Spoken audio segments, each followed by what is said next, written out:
My name's Justin. I'm 32 and I run my own business. Today, I'm out with my wife, Lily, visiting an open house for a newly built condominium complex. Wow, a brand new condo complex, huh? I heard there are 3 different model units, each with a unique concept, architect.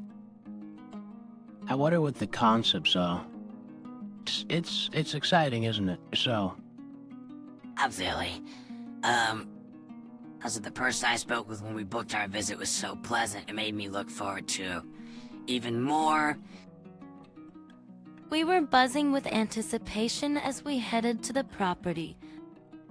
This in the area, recently revitalized, was becoming increasingly popular, and quite a crowd had gathered for the open house. Excuse me, we had an appointment for the open house. We approached a sales representative standing by the condo. When we spoke from behind, he turned around with a pleased look on his face. But then, But you two are here for the tour? the salesman frowned in an instant and stared at us, the couple rudely. He sighed heavily and jerked his head toward the entrance. We were a bit taken aback by his strange behavior, but with the presentation time closing in, we made our way to the venue. oh, this room is so cute. I like the classy one we saw earlier, but I love bright colors, so maybe, this one is more my style. By the time we were exploring the model units, Lily and I had forgotten all about the sales rep and were completely absorbed in evaluating the rooms. The windows are large, which gives a sense of openness, and then the view isn't half bad, right? It might be a big plus on my... As for the layout, well, this type will provide, plenty of storage, even if we have, a lot of stuff. Doesn't that sound good? After we'd looked around all the rooms, we settled down at one of the provided tables and started looking through the brochures, discussing our impressions. At that moment, the same sales rep from before brought some refreshments and started serving them to each table. Thank you for coming by today. How was everything? If you have any questions, don't hesitate to ask me. My name is Brown. The in stark contrast to his attitude at the entrance. He was smiling and making polite conversation at each table. However, he breezed past our table with a pause and without leaving any refreshments for us.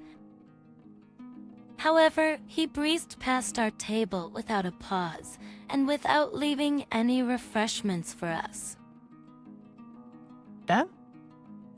Lily and I just stared, dumbfounded. Eventually, after he had finished serving everyone else, he glanced our way and seemed to smirk before moving on. That guy. Lily whispered to me, furrowing her brows. Do you mean the one who was so rude to us at the entrance? We never did receive our drinks or the extra information we'd asked for. Excitement we'd felt had completely vanished, replaced by a sour mood. I thought the ad looked promising. Lily looked disappointed. As we were getting ready to leave, we heard Brown's voice. Apparently, he thought he was alone. Man, that clueless couple today was a real pain. They're so out of touch with their own status, it's just sad. I saw from a distance they parked their car in the coin-operated lot. They rolled up in a tiny compact car. Ever thought they were here for the tour? They looked so plain and broke. Lily and I looked at each other. It seemed like Brown was talking about us. Indeed, we had arrived at the venue in our compact car. Compared to those decked out in designer wear we spotted at the viewing, our attire may have seemed modest. Why should I waste my valuable time on folks like that? I ignored them. They were dumbfounded. Faisant! Meister Brown, isn't that not quite right? Or from now on, let me handle the refreshments and materials. Versus the one to argue with the abrasively laughing Mr. Brown was apparently his junior colleague. Shut up. Johnson, don't be presumptuous as a newbie. I am the one who will be managing the contracts. You wouldn't dare undermine me for the incentive, would you? No, I didn't mean to. Excellently in response to the harshly spoken Mr. Brown, the junior named Johnson closed his mouth, looking distressed. From the following exchanges, it became apparent that the one taking care of all the preparations was Johnson, while Mr. Brown was cherry-picking the good parts of customer service. Oh yeah, kind of ruined my mood. On the way home, Lily let out a sigh. Since we remember these things, let's pass on this apartment today. So it's a shame because, the show suite was so nice, but... It's a shame because the show suite was nice, but it just doesn't feel right. I agree. So if we proceed with this, we will likely have to face Mr. Brown again. And given what happened today, I can see where this is going. We decided to look into other properties after discussing it 2 weeks later. Lily said, pointing at the PC screen, "Justin, what do you think about this property?" "It's a bit over budget, but I'd like to go and see it." Only a few Guinness left, huh?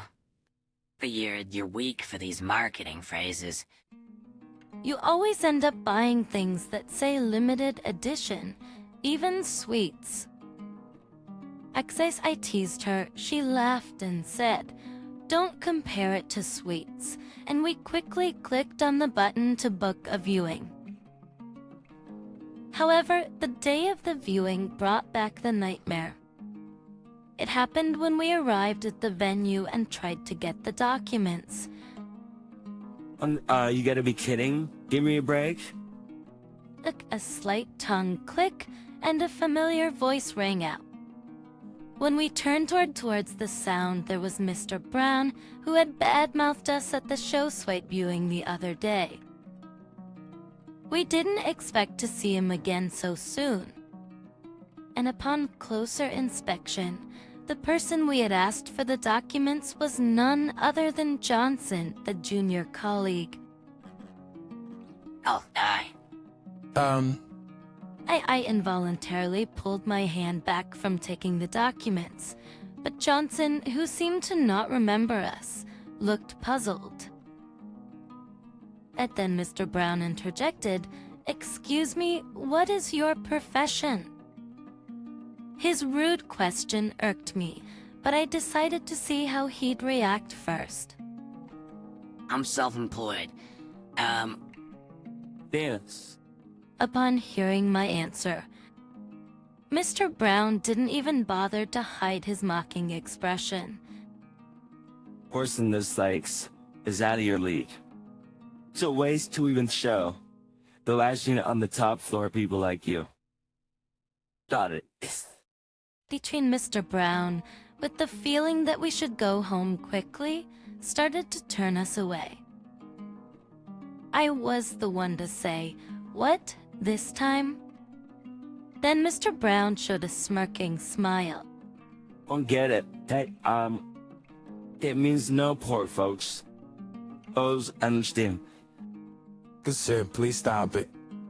I'm very sorry. So, here are the documents. Bill Johnson, stop messing around and don't increase our workload. Eston's attempt to intervene was ignored, as Mr. Brown took the documents from him. Miss Lily couldn't help but confront Mr. Brown, but he didn't seem to care at all. This is a luxury apartment building where high society resides.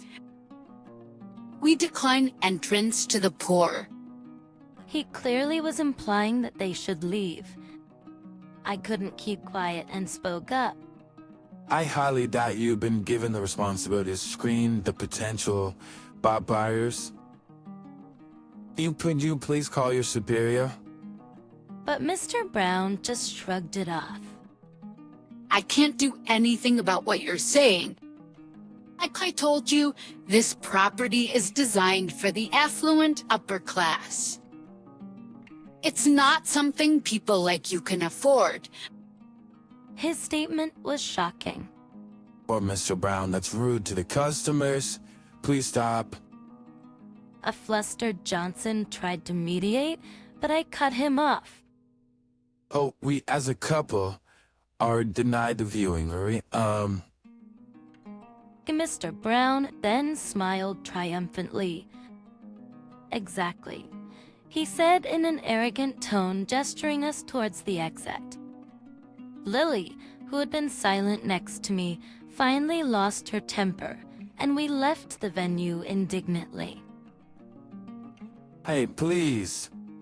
After we had walked some distance, we were stopped by Johnson, who had run after us. I'm truly sorry. Even though my apologies might not fix anything, I'm really sorry for the terrible rudeness. I don't know how to make it up to you. Yeah. I shook my head as Johnson apologized with sweat dripping down his face. I can see you're a sincere person. Thanks for your concern. But we'll be heading home now. You should go back too, or Mr. Brown will be mad. Oh, don't worry about us anymore. Looking back at the way we had come. Listen, Johnson, we're not really mad. It's okay. We're angry at Mr. Brown, and after such a bad experience, we probably wouldn't feel like buying the place even if we saw it, so we're going home. But we haven't given up on finding a property. Lily smiled and said, I don't want to see Mr. Brown again, and I definitely don't want to buy a place from someone like him. But if we get another chance, I'd like you to be in charge. Yes, of course. I'll make sure to show you our best property. Then we received Johnson's business card again, and promised to call him when we're ready to see other properties. While we were handing over our contact details to him, the disgruntled footsteps of Mr. Brown echoed. Johnson, where did you put the contract documents? Geez, you're never around when I need you. What are you doing? Don't embarrass me. As he yelled, Mr. Brown noticed us and with an exasperated look, nudged Johnson. Stop doing useless things. Don't waste your time with these poor folks. There's no gain, not even a cent, or should I say, a penny. That said, Mr. Brown grabbed Mr. Johnson by the scruff of his neck, struggling, and started to backtrack the way he came. Upon raising my voice with conviction, Are you still there, poor man? Is that you? You don't like being told that you don't have time to be poor, so you're pretending to be free. Go home early and work hard. he waved his hand as if shooing us away and started to drag Johnson away. Actually, about an hour later, during the drive home in my favorite compact car, when a call came in on my smartphone. I asked Lily to answer it. Back from the phone, now on speaker, came a pleading voice. Sorry, can you come back right away? The voice had changed, almost like a different person, but it seemed to be that of Brown. When Lily asked, a hurried reply came. There's something I want to tell you. We don't want to go back to you. What do you want to say? Nothing. Can you please calm down? As Lily coldly brushed him off. There was a hint of anger in Brown's voice again, but for some reason it quickly returned to a flattering tone. However, Lily showed no mercy. Well, remember how you said we wouldn't gain even a penny by dealing with you? This call is a waste, so goodbye. But wait, Ignoring Brown's attempt to stop her, Lily hung up the call, and when the phone rang again, she turned it off, deciding it was too much of a hassle. By the way, how much is a penny worth right now? At Lily's serious question, I couldn't help but laugh. I think it's about 0.3 cents. In Colombian pesos. 0.3 cents, huh? Do you know a place with it, a lower rate? If it's Indonesian rupiah, I think it's about 0.9 cents. Then Lily started imitating Brown. Not even a penny to gain by dealing with the likes of us, or rather, not even a rupiah. Hey, do us something like him. Do smarter. But they're kinda so-so. You're mean. Oh, Justin. Who's that? And so we chatted away, enjoying a quick lunch before returning home. Then we spotted a figure in front of a certain garage. Hey Justin, sorry for the trouble of coming back with your car. Robert, that's fine, but you brought them both here. We had no idea this was gonna happen, and we're having a meal. Sorry, did we keep you waiting for too long? No, not at all. I'm the one who should be apologizing here.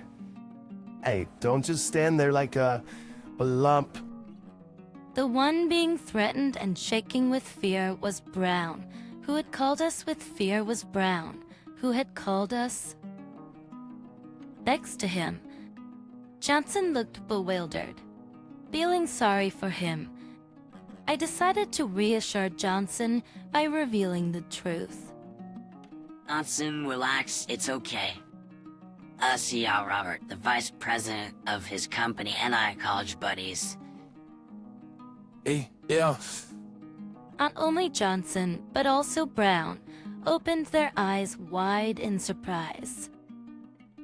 Actually, Justin and I were attending the open house at the request of Robert. No, but we're really looking for a property. Who could have thought that things would turn out like this? I confessed. Johnson looked flustered while Brown looked at us in disbelief, as if to ask what we meant. We asked Justin to dress casually for the viewing. And as we connect him, we even arranged for him to use the small car we had prepared. Otherwise, we'll look over there. All the car in the front of our garage is Justin's real vehicle. Oh, he's a well-known young investor around town. Otherwise, well, look over there. Oh, the car in the front of our garage is Justin's real vehicle. I'm not insured. He's a well-known young investor around town. Oh, Brown, you can tell just by looking at that car, he couldn't afford it, even if you stood on your head, right? Fate. Yes, I apologize. Brown appeared to be trembling, likely severely chastised by the time we returned.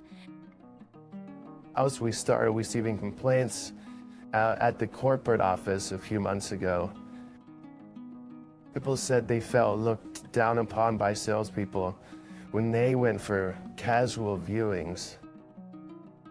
Everyone was saying the same thing, so I visited the site many times, but you acted polite in front of me. Lamb. However, the features match you no matter how I think about it. I asked Justin to confirm once I left the site, and the result is the situation. Mr. Vice President, could there be some kind of mistake? Don't screw around. You have the recorded conversation. Do you want to deny it until I play it back, eh?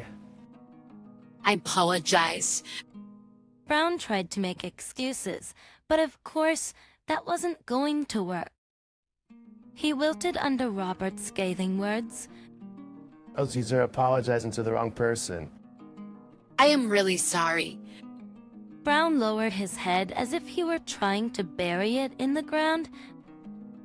But if saying sorry would be enough, there would be no need for the police. I don't think this ends here. You'll take full responsibility.